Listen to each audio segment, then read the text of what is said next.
Name the top 3 costs. Which surprise people the most? When starting out. Eto, hindi ko alam kung lahat ng tao, pero nagulat lang ako dito. For me, the top 3 costs that surprise people the most when they are starting out would be these 3. So, bigas, gasol, groceries. House, car, and education. Bahay, food, and then yung education.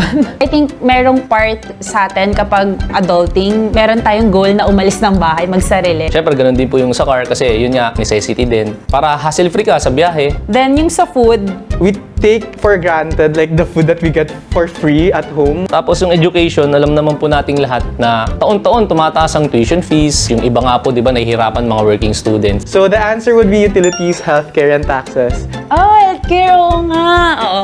Nagulat ako dyan.